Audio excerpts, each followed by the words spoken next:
Existentialism. The most recent attempt to break out of conceptual fetishism, out of academic philosophy, without relinquishing the demand for commitment, went by the name of existentialism.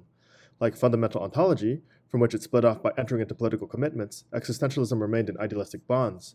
Besides, compared with the philosophical structure, it retained an accidental touch replaceable by politics to the contrary, provided only the politics satisfied the existentialist characteristica formalis. Each bloc has its partisans.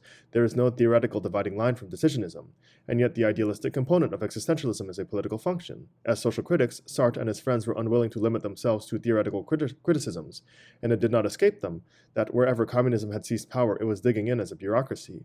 The institution of a centralized state party makes a mockery of all past thinking about men's relation to the state. Hence, Sartre's total stress upon the moment which the reigning practice will no longer tolerate, on spontaneity, philosophically speaking. He would urge Kierkegaard's category of decision the more exclusively, the smaller the objective chances left to it by the distribution of social power. Kierkegaard drew the meaning of the category from Christology, its terminus ad quem. Sartre made it the absolute it was to serve. Despite his extreme nominalism, Sartre's philosophy in its most effective phase was organized according to the old idealistic category of the free act of the subject. To existentialism as to ficta, any objectivity is a matter of indifference. Consequently, social conditions came in Sartre's place to be topical adjuncts, at best. Structurally, they do hardly more than provide an occasion for the action.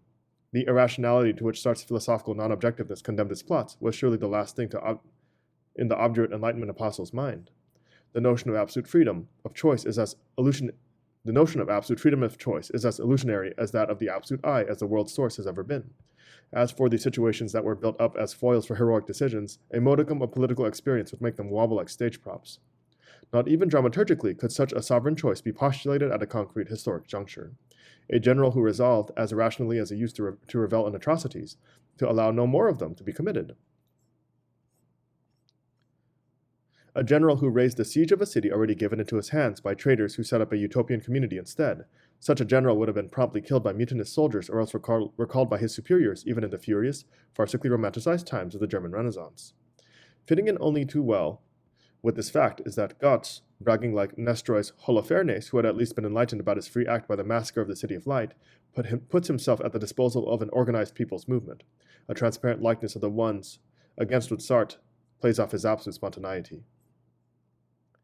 And indeed, although now clearly with philosophy's blessing, the Renaissance man promptly recommits the atrocities he had so freely forsworn.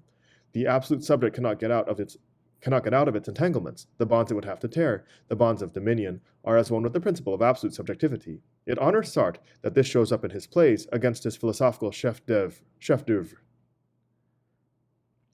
The plays disavow the philosophy with whose theses they deal. There is, however, a philosophical reason for the follies of political existentialism, as there is for the phraseology of the non-political German one.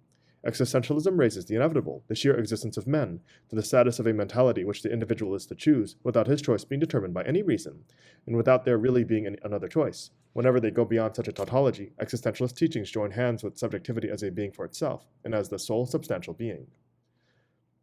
The schools that take derivatives of the Latin existere for their device would cite the realities of tangible experience against the alienated special sciences. For fear of materialization, they would draw from substance. Unwittingly, they turn it into an example. What they subsume under epoche will avenge itself by enforcing its power behind the back of philosophy, in decisions which philosophy deems irrational. A thinking purged of substantialities is not superior to a special science stripped of concepts. All versions of such thinking will relapse into the very formalism that they combat for the sake of philosophy's vital concern. Afterwards, it will be replenished with accidental loans, from psychology in particular. The intent of existentialism, at least in its radical French form, would not be realizable at a distance from the substantial contents, but in menacing proximity to those contents. The dichotomy of subject and object is not to be voided by a reduction to the human person, not even to the absolute isolated person. The question of man, a question whose present popularity extends all the way to Marxism of the Lukács persuasion, is ideological because its pure form dictates the invariant of the possible answer, even if that invariant is historicity itself. What man ought to be as such is never more than what he has been. He is chained to the rock of his past. He is not only what he was and is, however, but equally what he can come to be, and to anticipate that, no definition suffices. The schools grouped around existenz, even the utterly nominalistic ones, are incapable of the self-relinquishment they long for in the recourse to the individual human existenz, and they confess that incapacity by philosophizing in general concepts about things not absorbed in their concepts, things running counter to their concepts, instead of thinking them through. They illustrate existens, the concept, by existens, the condition.